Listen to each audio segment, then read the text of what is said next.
Good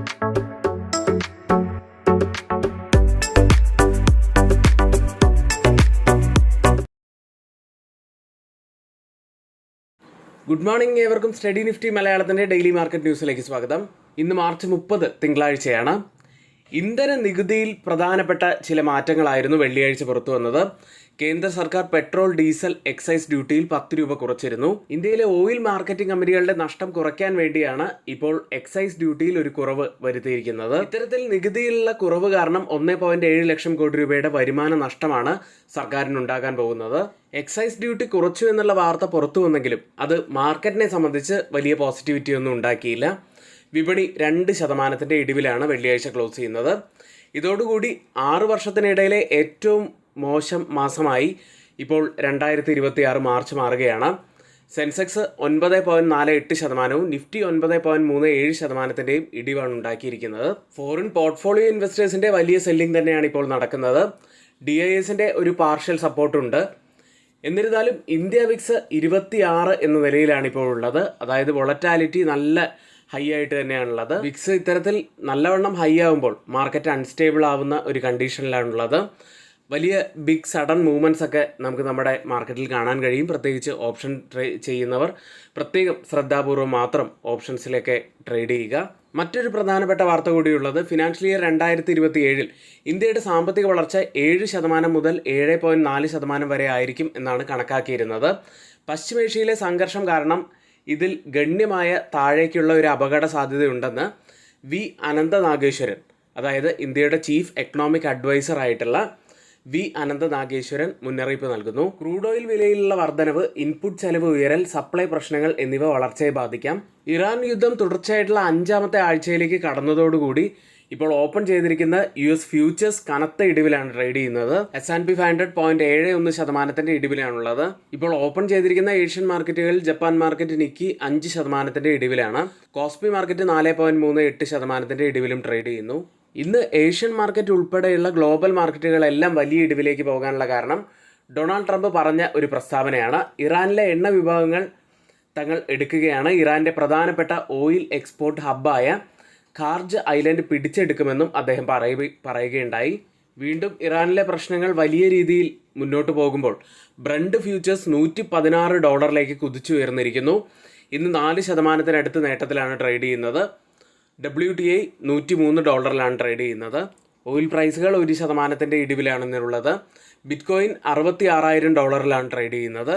ഇനി gift Nifty ഇപ്പോൾ trade ചെയ്യുന്നത് 22,582 എന്ന നിലയിലാണ്. അതായത് ഇപ്പോൾ സമയം 7 മണി കഴിഞ്ഞ് 10 മിനിറ്റാണ്. ഇപ്പോഴത്തെ ഈ ഒരു നില വെച്ച് 240 പോയിന്റ്സിൻ്റെയൊക്കെ ഒരു ഗ്യാപ് ഡൗൺ ഓപ്പണിങ്ങിനാണ് സാധ്യതയുള്ളത്. ഇനി നമ്മുടെ ഈ വീഡിയോയ്ക്ക് ആരെങ്കിലും ലൈക്ക് ചെയ്യാത്തവരായി ഉണ്ടെങ്കിൽ ദയവ് ചെയ്ത് വീഡിയോ ഒന്ന് ലൈക്ക് ചെയ്യുക. ചാനൽ സബ്സ്ക്രൈബ് ചെയ്യാത്തവർ ഇപ്പോൾ തന്നെ ചാനൽ ഒന്ന് സബ്സ്ക്രൈബ് ചെയ്യുക.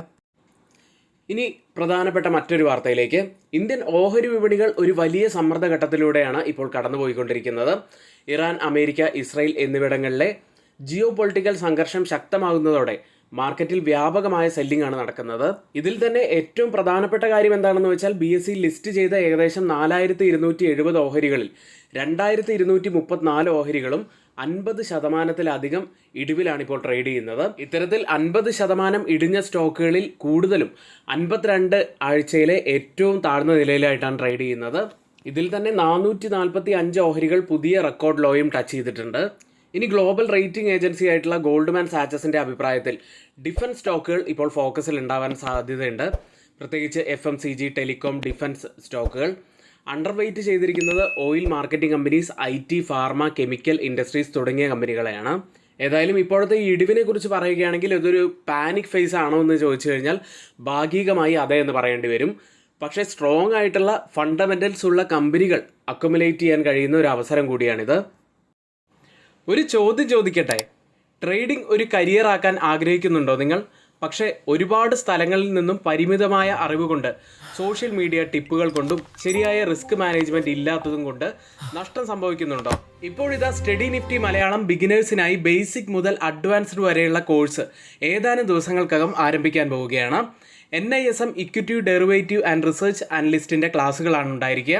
10,000 രൂപയാണ് ഫീസായിട്ട് വരുന്നത്.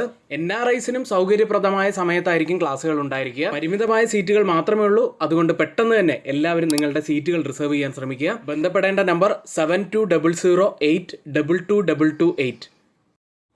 ഇന്നത്തെ പ്രധാനപ്പെട്ട കുറച്ച് സ്റ്റോക്ക് ന്യൂസുകളിലേക്ക്. ആദ്യം GR ഇൻഫ്ര പ്രൊജക്ട്സ് എന്ന കമ്പനിയാണ്. ഗുജറാത്തിൽ 1453 കോടി രൂപയുടെ NHAI പ്രൊജക്റ്റ് കമ്പനിക്ക് ലഭിച്ചിരിക്കുന്നു. NTPCയിൽ നിന്ന് 413 കോടി രൂപയുടെ ബീസ് പ്രൊജക്റ്റും കമ്പനിക്ക് ലഭിച്ചിട്ടുണ്ട്. അടുത്ത റെയിൽടെൽ കോർപ്പറേഷൻ എന്ന കമ്പനിയാണ്. 444 കോടി രൂപയുടെ കാസ്വാൻ 3.0 പ്രൊജക്റ്റ് കമ്പനിക്ക് ലഭിച്ചിരിക്കുന്നു. മുംബൈ പോർട്ട് അതോറിറ്റിയിൽ നിന്ന് 13 കോടി രൂപയുടെ HMIS പ്രൊജക്റ്റും കമ്പനിക്ക് ലഭിച്ചു. അടുത്തത് ദീപക് ബിൽഡേഴ്സ് ആൻഡ് എഞ്ചിനീയേഴ്സ് എന്ന കമ്പനിയാണ്. IOC പെയിൻപാറ്റ് റിഫൈനറി ടൗൺഷിപ്പിൽ 474 കോടി രൂപയുടെ പ്രൊജക്റ്റ് കമ്പനിക്ക് ലഭിച്ചു. ഓർഡർ ബുക്ക് 2000 കോടി രൂപയിലേക്ക് ഉയരാൻ സാധ്യതയുണ്ട്. അടുത്ത് കോൾ ഇന്ത്യ എന്ന കമ്പനിയാണ്. 1057 കോടി രൂപയുടെ ബീസ് പ്രൊജക്റ്റ് തെലങ്കാനയിൽ കമ്പനിക്ക് ലഭിച്ചു. ദാമോദർ വാലി കോർപ്പറേഷനുമായി ഒരു ജോയിൻറ്റ് വെഞ്ചറും കമ്പനി ഒപ്പുവെച്ചിട്ടുണ്ട്. അടുത്ത് CMS ഇൻഫോ സിസ്റ്റംസ് എന്ന കമ്പനിയാണ്. 115 കോടി രൂപ വിലയ്ക്ക് ATM മാനേജർ സർവീസസ് ബിസിനസ് ഏറ്റെടുക്കാൻ കമ്പനി ഉദ്ദേശിക്കുന്നു. ഷോർട്ട് ടേമിൽ ചിലവ് കൂടാനുള്ളൊരു സാധ്യതയാണുള്ളത്. PPFAS മ്യൂച്വൽ ഫണ്ട് സ്റ്റേക്ക് 7.97% ചെറിയ ഒരു വർധനയും വരുത്തിയിട്ടുണ്ട്. അടുത്ത് FID ആക്ടിവിറ്റിയിലേക്കാണ്. വെള്ളിയാഴ്ച FIS 4367 കോടി രൂപയ്ക്കാണ് സെല്ല് ചെയ്തത്. DIS ആവട്ടെ 3566 കോടി രൂപയ്ക്ക് ബൈ ചെയ്തു. ഇന്ന് നിഫ്റ്റിയിലും ബാങ്ക് നിഫ്റ്റിയിലും ശ്രദ്ധിക്കേണ്ട പ്രധാനപ്പെട്ട കുറച്ച് കാര്യങ്ങളിലേക്കാണ്. വെള്ളിയാഴ്ച നിഫ്റ്റി ക്ലോസ് ചെയ്യുന്നത് 22,820-ൽ 487 പോയിൻറ്റ്സ് ഇടിഞ്ഞാണ്. നിഫ്റ്റിയെക്കുറിച്ച് പറയുകയാണെങ്കിൽ ഒരു വലിയൊരു റെഡ് ക്യാൻഡിലാണ് ഫോം ആയിരിക്കുന്നത്. കുറച്ച് ദിവസം മുൻപ് തന്നെ അപ്സൈഡിലെ ഈ ഒരു റെസിസ്റ്റൻറ്റ് ട്രെൻഡ് ലൈൻ വരച്ചപ്പോൾ നമ്മൾ പറഞ്ഞിരുന്നതാണ് ഒരുപക്ഷെ ഒരു റെസിസ്റ്റൻസ് ആയിട്ട് ഈ ഒരു ലെവൽ ആക്ട് ചെയ്യാനുള്ള സാധ്യതയുണ്ട്. കൃത്യമായിട്ട് അവിടെ ടച്ച് ചെയ്തതിന് ശേഷമാണ് റിവേഴ്സൽ വരുന്നത്. ഇനി ഡൗൺ സൈഡിൽ പ്രധാനപ്പെട്ടതാവാൻ സാധ്യതയുള്ളത് മാർച്ച് 23-ാം തീയതിയിലെ ലോ ആയിട്ടുള്ള 22,472 ബ്രേക്ക് ചെയ്യുകയാണെങ്കിൽ നമ്മൾ അങ്ങേയറ്റം ഒന്ന് കോഷ്യസ് ആയി ഇരിക്കേണ്ടതുണ്ട്. പിന്നീട് ഡൗൺ സൈഡിലെ ഈ പ്രധാനപ്പെട്ട സോൺ തന്നെയാണ് നമുക്ക് ഒരു ക്രൂഷ്യൽ ആയിട്ടുള്ള സപ്പോർട്ട് ആവാൻ സാധ്യതയുള്ളത്. ഇനി ഒരു പക്ഷേ ഈ ഒരു ലെവലിൽ നിന്നൊക്കെ ഒരു റിവേഴ്സൽ വരികയാണെങ്കിൽ അപ്സൈഡിലെ ഈ ഒരു റെസിസ്റ്റൻറ്റ് ട്രെൻഡ് ലൈൻ പിന്നീടും പ്രധാനപ്പെട്ടതാവാൻ സാധ്യതയുണ്ട്. നിഫ്റ്റിയെ സംബന്ധിച്ച് ഇനിയൊരു റെസിസ്റ്റൻസ് ആവാൻ സാധ്യതയുള്ളത് 23,000-ഉം സപ്പോർട്ട് ആവാൻ സാധ്യതയുള്ളത് 22,500-ഉമാണ്. ബാങ്ക് നിഫ്റ്റിയിലേക്ക്. ബാങ്ക് നിഫ്റ്റി ക്ലോസ് ചെയ്യുന്നത് 52,274-ൽ 1,434 പോയിൻറ്റ്സ് ഇടിഞ്ഞാണ്. 2.67% ബാങ്ക് നിഫ്റ്റി ഇടിഞ്ഞത്. ബാങ്ക് നിഫ്റ്റിയിലും മാർച്ച് 23-ാം തീയതിയിലെ ലോ തന്നെയാണ് പ്രധാനപ്പെട്ടതായി വരുന്നത്. അത് ബ്രേക്ക് ചെയ്യുകയാണെങ്കിൽ ഡൗൺ സൈഡിൽ 50,807 പ്രധാനപ്പെട്ട ഒരു സപ്പോർട്ടാവാൻ സാധ്യതയുണ്ട്. ബാങ്ക് നിഫ്റ്റിയിൽ ഈ ഒരു ലെവലിലേക്കൊക്കെ വന്നപ്പോൾ നമ്മൾ പറഞ്ഞിരുന്ന ഒരു കാര്യമുണ്ടായിരുന്നു. ഒരു പക്ഷേ റീടെസ്റ്റിനുള്ള ഒരു വരവായിരിക്കാം ഇത് എന്ന് സൂചിപ്പിച്ചിരുന്ന ആണ്. അത്തരത്തിൽ തന്നെ ഒരു റിവേഴ്സൽ പിന്നീട് ഉണ്ടാവുകയും ചെയ്തു. ഏതായാലും ബാങ്ക് നിഫ്റ്റിയിൽ ഇനിയും ഒരു റിവേഴ്സൽ വരികയാണെങ്കിൽ പ്രധാനപ്പെട്ട അപ്സൈഡിൽ ഈ ഒരു സപ്പോർട്ട് സോൺ ബ്രേക്ക് ചെയ്യേണ്ടതായിട്ടുണ്ട്. ഇതൊക്കെയാണ് നിഫ്റ്റിയും ബാങ്ക് നിഫ്റ്റിയെ സംബന്ധിച്ചിട്ടുള്ള ഏറ്റവും പ്രധാനപ്പെട്ട കുറച്ച് കാര്യങ്ങളായി പറയാനുള്ളത്. ബാങ്ക് നിഫ്റ്റിയെ സംബന്ധിച്ച് ഒരു റെസിസ്റ്റൻസ് ആവാൻ സാധ്യതയുള്ളത് 53,000-ഉം സപ്പോർട്ട് ആവാൻ സാധ്യതയുള്ളത് 52,000-ഉമാണ്. ഇന്ന് നമ്മളിവിടെ പറഞ്ഞ എല്ലാ കാര്യങ്ങളും ഏറ്റവും ഓതറൈസ്ഡ് ആയിട്ടുള്ള സൈറ്റുകളായ Moneycontrol, Mint, Reuters, CNBC, Financial Express തുടങ്ങിയ മാധ്യമങ്ങളിൽ നിന്നാണ് എടുത്തിരിക്കുന്നത്. മറ്റുള്ളവയെല്ലാം നമ്മുടെ വ്യൂസ് മാത്രമാണ്, ഒരിക്കലും റെക്കമെൻഡേഷൻ അല്ല. നിങ്ങളുടെ എഡ്യൂക്കേഷണൽ പർപ്പസിന് വേണ്ടി മാത്രമാണ് അതിവിടെ ഷെയർ ചെയ്യുന്നത്. എങ്കിൽ ഇന്നത്തെ ഈ വീഡിയോ ഇവിടെ പൂർത്തിയാവുന്നു. ഏവർക്കും നന്ദി.